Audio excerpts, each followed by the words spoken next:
Dave Palumbo with another RxMuscle Redcon 1 rant.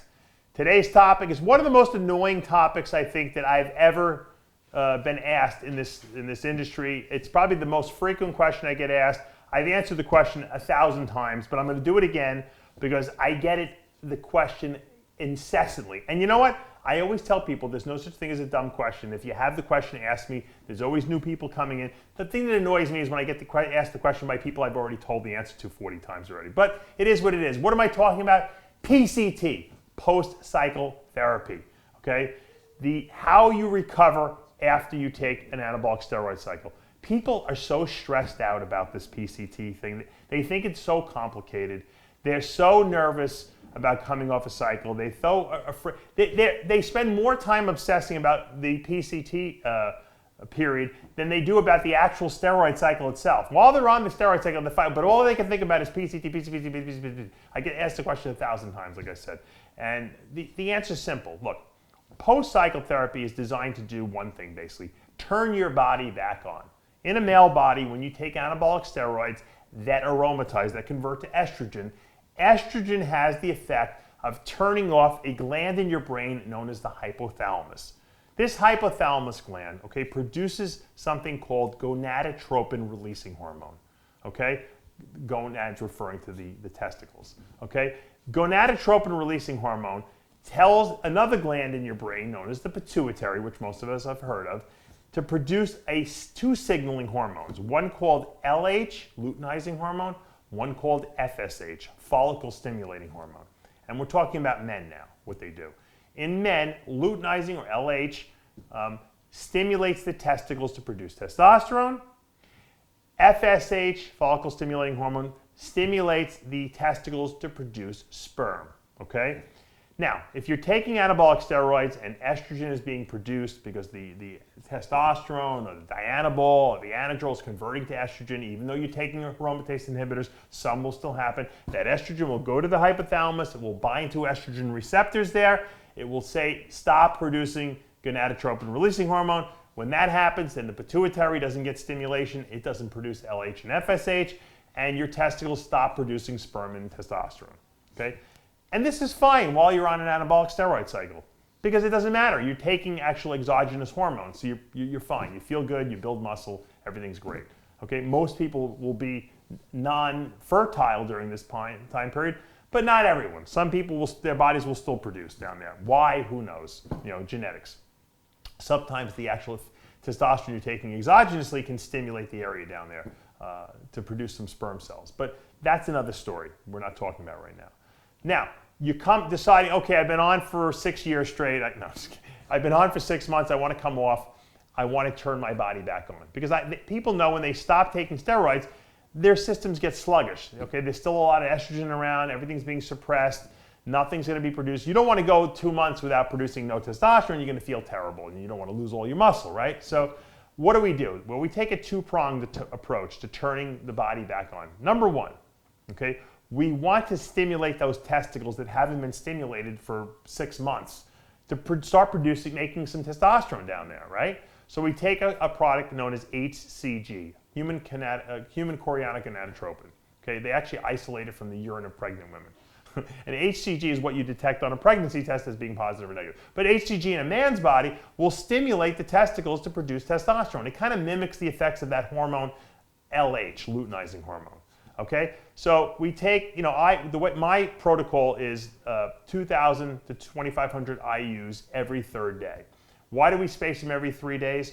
Well, because HCG peaks twice. You have an initial surge or peak, and then 3 days later you get another peak of it. So you're going to get like a double whammy from it. So what I like to do is I like to do it every 3 days for 5 shots total. So if you do 2,000 IUs, okay, 5 shots, that's 10,000 IUs. It'll take you 2 weeks to do that if you're doing it every 3 days.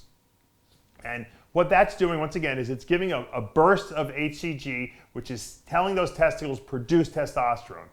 And that's what they're doing. You'll feel your testicles will start to get a little bigger in size.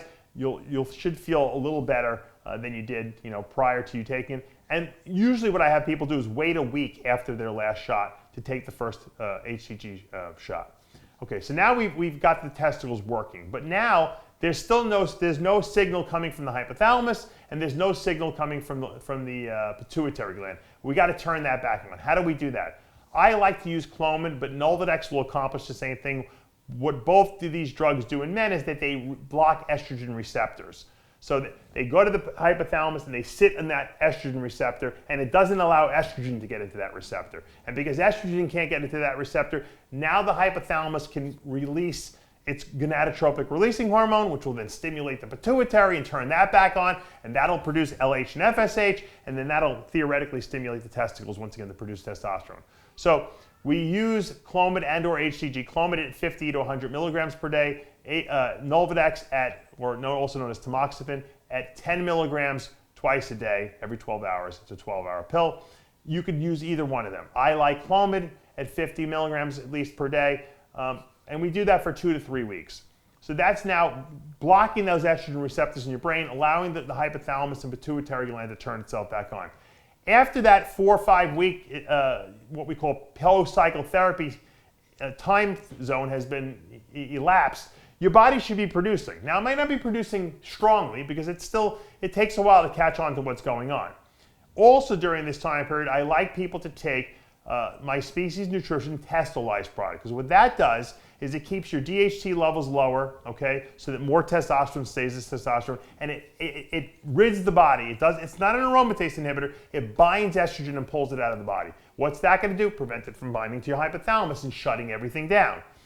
And then obviously it naturally will boost testosterone as well. So it's what we call a testosterone optimizer. I usually have people, when they start the PCT period, they start Testolyze at 3 pills twice a day, and they stay on that the whole PCT period and the off period until they go back on another cycle again.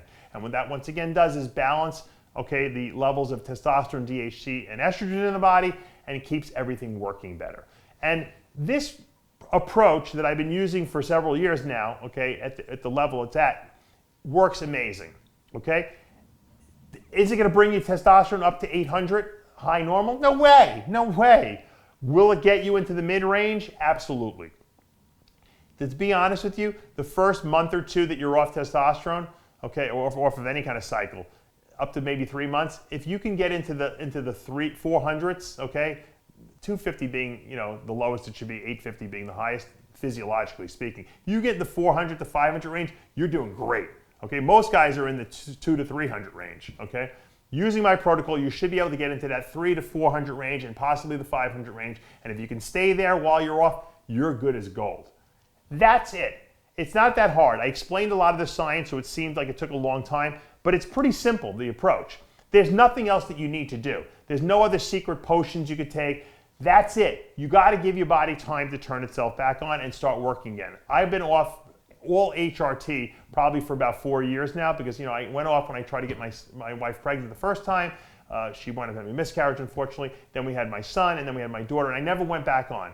My levels are now high normal. They're in the 500s, but I've been off for 4 years, and I'm lucky that genetically I produce good amounts of testosterone. If I didn't, I'd be back on HRT, but I do.